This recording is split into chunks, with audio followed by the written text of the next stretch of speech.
اور انہوں نے بڑی ایفرٹ کی. اور اویس یونس جو ہے بڑے ینگ ایک وکیل ہیں. ایک چیز کی میں آپ کو ایک انفارمیشن شیئر کر دیتا ہوں کہ کل ایک آپ کو پتہ ہی ہے کہ ایک پورا گروپ ہے 4-5 لوگوں کا جو عمران خان صاحب کی بہنوں پہ آج کل خاص طور پہ لانچ کیے جاتے ہیں, اٹیک کرتے ہیں. وہ ان میں سے ایک اکاؤنٹ نے یہ کہا کہ علیمہ خانم جو ہیں وہ کارکنان کو گرفتار کروا دیتی ہیں, پھر چلی جاتی ہیں اور ان کی ولی وارث نہیں بنتی. میں آپ کے ساتھ ایک انفارمیشن شیئر کرنا چاہتا ہوں. جب عمران خان صاحب کی بہن علیمہ خانم صاحبہ نے کہا تھا کہ 10,000 عہدیدار پہنچے اڈیالہ کے باہر اور اس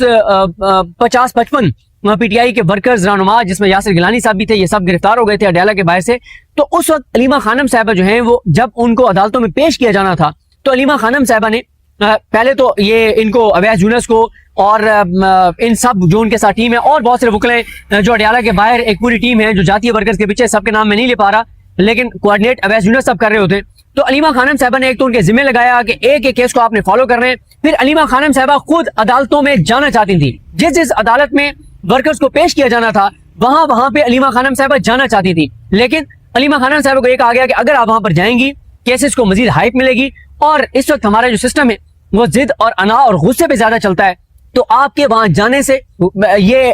غصے میں آ جائیں گے, ان کی ضد اور انا کو ٹھیس پہنچے گی, اور یہ ضد اور انا میں آگے تو ان بیچارے ورکرز کو ایک کے بعد ایک کیس میں, پھر تیسرے کیس میں, چوتھے میں ڈال دیں گے, ان کو ذلیل کریں گے, ان کو نشان عبرت بنائیں گے کہ بڑے تم ہیرو ہو کہ تمہارے لیے علیمہ خانم آ رہی ہے. تو ہم بتاتے ہیں تمہیں, پہلے آپ نے دیکھا کہ وہ جو ایک سکول ہے جو فائزہ مراد صاحبہ جو بریگیڈیئر ٹرائب جاوید اکرم صاحب ان کی فیملی وہ چلاتی ہے, اور وہاں پہ نوری نیازی صاحبہ گئی اور اس سکول کو جو فلائی ادارہ تھا اس کو بند کر دیا گیا. اور یہ بھی میں کہتا ہوں دیکھیں یوسف وائیوں لاہور میں, ادھر اویس یونس ہوں, اور بہت سارے ایسے گمنام وہ ملک پرویز اقبال اموی ہوں, ایسے درجنوں بیسیوں سینکڑوں گمنام پی ٹی آئی کے اندر ہیروز ہیں جن کی اتنی زیادہ برانڈنگ نہیں ہے. اور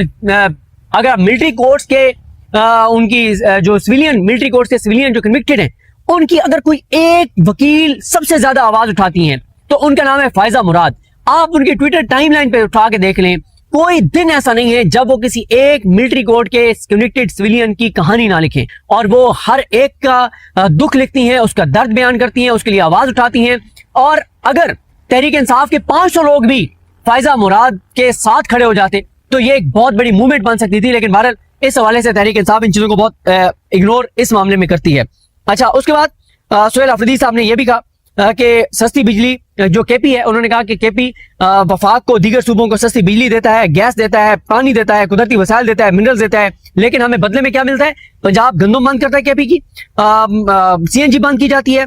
ریاست ہمیں اپنا ہمارا حصہ نہیں دیتی, ہمارا جو این ایف سی کا حصہ وہ نہیں دیا جاتا, ہمیں ہمارا حق نہیں دیا جا رہا, پھر ہمارے اراکین اسمبلی کے اوپر تشدد کیا جاتا ہے, ہمارے سامنے بندوقیں تان لی جاتی ہیں. یہ نفرتوں کو بڑھا رہے ہیں. کیا ان کا مقصد پاکستان کو جوڑنا ہے یا پاکستان کو توڑنا ہے؟ کے پی کے لوگوں کو دیوار سے لگانے کی کوشش کی جا رہی ہے. پھر انہوں نے مطالبات بتائے جو عمران خان کی بہنوں نے بھی دہرائے کہ عمران خان صاحب کو ہاسپٹل شفٹ کیا جائے, وہ سارے مطالبات جو ان کے ہیں. پھر اسی طرح سے انہوں نے سائفر کا ذکر کیا, انہوں نے کہا کہ عمران خان روس کا دورہ عمران خان نے ملک کے لیے کیا تھا, قوم کے لیے کیا تھا, سب ادارے آن بورڈ تھے. علیمہ خانم صاحبہ نے بھی یہ کہا کہ سب ادارے آن بورڈ تھے, لیکن بعد میں امریکہ کو کہا گیا کہ عمران خان اکیلا چلا گیا, ہمارا تو اس میں ہمیں تو پتہ ہی نہیں تھا, ہمیں تو اس نے آن بورڈ نہیں لیا. اور عمران خان انہوں نے کہا کہ سہیل آفریدی صاحب نے بھی اور علیمہ خانم صاحبہ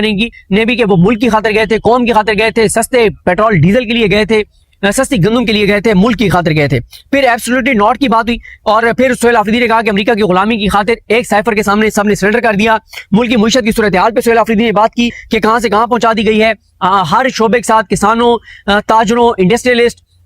ریل اسٹیٹ, کنسٹرکشن, انہوں نے کہا کوئی بھی شعبہ دیکھ لیں تو کیا ہو رہا ہے اس وقت, سب شعبہ جات تباہی اور بربادی کا شکار ہیں. اس سے بڑی انسانی حقوق کی پامالی کیا ہو سکتی ہے؟ اور کوئی بات نہیں ہے. تو عمران خان ناراض ہیں, اپنی لیگل ٹیم سے بھی ناراض ہیں. اپنی لیگل ٹیم کو کیا کہتے ہیں کہ بھائی نئی کیسز لگتے, لیٹر لکھو, درخواستیں ڈالو, نیریٹو بناؤ, انٹرنیشنل میڈیا کے لیے نیریٹو بناؤ کہ یہ کر رہی ہیں پاکستان کی عدالتیں ایک سابق وزیر اعظم اور اس کی اہلیہ کے لیے. ان کی لیگل ٹیم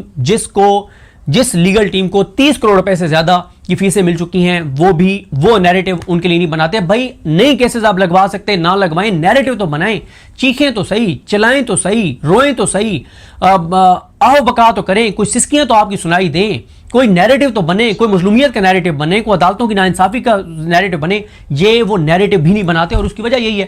کہ وہ نہیں چاہتے کہ ان کے تعلقات خراب ہوں ججز کے ساتھ, کیونکہ ظاہر ہے انہوں نے تو یہ عمران خان کے کیس سے تھوڑی لڑے ہیں, انہوں نے تو اور بھی آگے کیسز لڑنے ہیں, ان کا تو کریئر ہے. تو وہ عمران خان کی خاطر کیوں ججز سے پنگا لیں گے کہ کل کو ان کی جو اور کیسوں میں وہ پیش ہوتے ہیں ان میں ان کو وہ ریلیف نہ ملے, کیونکہ عدالتوں کے اندر اس وقت کوئی انصاف تو ہو نہیں رہا. صرف یہ دیکھا جاتا ہے. میں کبھی آپ کو بتاؤں گا کہ ایک کیس تھا, اس میں انہوں نے بہت بڑا پاکستان کا ایک نام وکیل کیا ہوا تھا اور نہیں کیس آگے بڑھ رہا تھا. پھر انہوں نے ایک ایسا وکیل کیا جو اس شعبے میں, اس اسپیسیفک فیلڈ کے اندر اس کا کوئی ایکسپیرینس نہیں تھا, کوئی اس کے اندر کوئی صلاحیت نہیں تھی, قابلیت نہیں تھی, لیکن صرف یہ ہے کہ جس عدالت میں اس نے پیش ہونا تھا اس عدالت کا اور ان کا پیر ایک تھا, وہ پیر بھائی تھے. پیر بھائی کہتے ہیں کہ اگر میں ایک پیر کا مرید ہوں اور ایک اور بھی بندہ اسی پیر کا مرید ہے تو وہ کہتے ہیں دونوں پیر بھائی ہیں. ٹھیک ہے, کہ میں جس پیر کا مرید ہوں یہ بھی اسی پیر کا مرید ہے. تو جائی صاحب اور سامنے جو وکیل پیش ہو رہا تھا, یہ دونوں پیر بھائی تھے, تو ایک ہی پیر کے مرید تھے, تو اس کو نے وہ حق میں کروا لیا فیصلہ. میرٹ پہ بندہ بھی انہی کے حق میں تھا, لیکن میرٹ کہاں پہ ہونا تھا, تو وہ ہو گیا. اچھا خیر جی, اب آتے ہیں محمود ثنا چغیئی صاحب کے ٹاپک کے اوپر. اگر تو یہ خبر درست ہے کہ عمران خان صاحب نے قومی اسمبلی سے استعفوں کا کہہ دیا, پھر تو ویسے ہی اپوزیشن لیڈر کے طور پہ وہ ظاہر ہے نہیں رہیں گے. دوسرا یہ ہے کہ اگر ایسا نہیں ہے تو ان کی خاموشی کی وجہ کیا ہے؟ ممکنہ وجوہات میں سے ایک وجہ یہ ہو سکتی ہے کہ وہ یہ سمجھتے ہوں کہ اس وقت کیونکہ امریکہ اور ایران کے مذاکرات پاکستان کے اندر ہو رہے ہیں, ایک صورتحال اس طرح کی ہے, تو یہ ٹائم نہیں ہے کہ آپ ایجیٹیشن کریں, یہ ٹائم نہیں ہے کہ آپ کو ایسی چیزیں کریں کہ جس سے پولیٹیکلی تھوڑی سی چیزیں خراب ہوں. اور وہ ایک ایز اے سینئر پولیٹیشین, ایک میچور پولیٹیشین کے وہ اس نظام کو بتا رہے ہوں, اس حکومت کو بتا رہے ہوں کہ دیکھیں اس وقت جب آپ یہ کردار ادا کر رہے ہیں اور امریکہ اور ایران کے مذاکرات کے لیے, تو دیکھیں ہم کچھ نہیں کر رہے, تو یہ اس لیے کہ ہم بھی چاہتے ہیں کہ جی پاکستان آگے جائے, تو اس لیے ہم کچھ نہیں کر رہے. اگر محمود ثنا چغیئی صاحب اس لیے خاموش ہیں کہ ان کو لگتا ہے کہ بعد میں یہ حکومت ان کی بڑی مشکور ہوگی, تو بہت معذرت کے ساتھ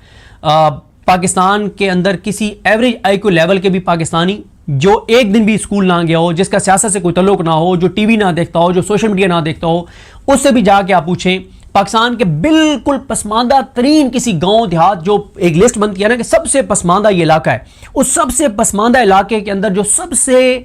بالکل جس کو وہ سمجھتے ہیں نا کہ یار یہ تو بالکل اس کو نہ کسی چیز کا بھی پتہ نہیں ہے, اس سے بھی جا کے پوچھیں کہ کیا موجودہ حکومت اور موجودہ نظام یہ جب ٹائم گزر جائے گا تو وہ محمود ثنا چغیئی صاحب کا مشکور ہوگا کہ آپ نے اس دوران کچھ نہیں کیا تھا, تو وہ کہے گا نہیں, بالکل یہ نظام اور زیادہ مار دے گا پی ٹی آئی کو, اور جو اپوزیشن ہے ان کو اور زیادہ سختی سے ان کے ساتھ ڈیل کرے گا ایک بار اس سارے مذاکرات اور ان چیزوں سے نکل جائے. تو یہ تو پاکستان کے بچے کو پتہ ہے. دوسرا, اچھا ایک اور بات ہے, اگر محمود ثنا چغیئی صاحب یہ سمجھتے ہیں کہ یہ ٹائم نہیں ہے کہ ہم کو ایسی چیز ایجیٹیشن کریں جس سے حالات خراب ہوں, اور ہم چاہتے ہیں کہ ایک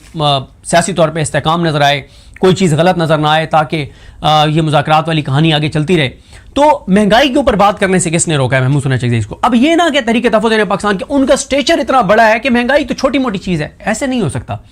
جب آپ اپوزیشن لیڈر ہیں تو آپ کا پھر کام ہے کہ آپ ان چیزوں کو, لوڈ شیڈنگ کے اوپر آپ دیکھیں کہ جو وہ صحافی اور ٹاؤٹس جو اس نظام کے پے رول پہ ہیں, جو تنخواہیں لیتے ہیں, اور اتنی تنخواہیں لیتے ہیں کہ اگر وہ پرائیویٹ سیکٹر میں جاب کر رہے ہوں نا تو اس سے 10واں حصہ ان کو تنخواہ ملے, شاید کوئی ان کو رکھے بھی نہیں چینلوں میں اور ڈیجیٹل میڈیا کے پروجیکٹس میں. لیکن سرکاری جو پروجیکٹس ہیں جو اعلانیہ خفیہ طریقے سے چل رہے ہیں, ان سے ان کو اتنی تنخواہیں مل رہی ہیں, 10 گنا تنخواہ اگر وہ پرائیویٹ سیکٹر میں رکھے بھی جاتے تو جتنی تنخواہ ہوتی, یعنی اگر پرائیویٹ سیکٹر میں ان کو 50,000 تنخواہ ملنی تھی تو سرکاری پروجیکٹس میں ان کو 5-5 لاکھ روپے تنخواہ مل رہی ہے, وہ بھی چیخ اٹھے لوڈ شیڈنگ کے اوپر. لیکن اگر کوئی نہیں بولا تو محمود ثنا چغیئی صاحب نہیں بولے. پھر آپ دیکھیں بری امام اور اس سارے ایریا میں جو ہزاروں لاکھوں لوگوں کو بے گھر کر دیا گیا, جو پاکستان بننے سے پہلے رہ رہے تھے, اس پہ اگر کوئی نہیں بولا تو وہ تحریک تحفظ پاکستان اور محمود ثنا چغیئی صاحب نہیں بولے. ابھی آپ دیکھ لیں اسلام آباد میں جو مارگلہ میں جو یہ محسن نقوی صاحب کرنے جا رہے ہیں, جو درختوں کا قتل عام اور ساری چیز, اس کے اوپر وہ لوگ بھی بول رہے ہیں جو کبھی نہیں بولتے. کوئی نہیں بول رہا تو محمود ثنا چغیئی صاحب ہیں جو نہیں بول رہے. پنجاب کی تاریخ کا سب سے بھیانک یہ آیا اپنا کیا نام ہے اسکینڈل آیا, جو تونسا شریف میں 300 سے زیادہ بچوں کو ایڈز ہو گیا ٹی ایچ کے ہاسپٹل سے, اور اس میں پوری طرح سے پنجاب حکومت ملوث تھی. پاکستان کی تاریخ کے بدترین اسکینڈل میں سے اور پنجاب کی تاریخ کا سب سے بدترین اسکینڈل, اگر کوئی نہیں بولا تو وہ محمود ثنا چغیئی صاحب ہیں. عمران خان سے ملاقاتیں نہیں ہو رہی, محمود ثنا چغیئی صاحب خاموش. بشرا بی بی کی فیملی سے ابھی ملنگل ملاقات نہیں ہوئی, اس سے پہلے ان کو ہسپتال لے جایا گیا, فیملی کے بغیر اگر کوئی نہیں بولا تو محمود ثنا چغیئی صاحب ہیں. تو اس وقت جتنے پاکستان کے اندر کرائسس ہیں, جتنے وہ جن سے ابھی یہ سولر والا معاملہ ہے, کیا ہو رہا ہے لوگوں کے ساتھ, نہیں یہ سولر والا معاملہ ہر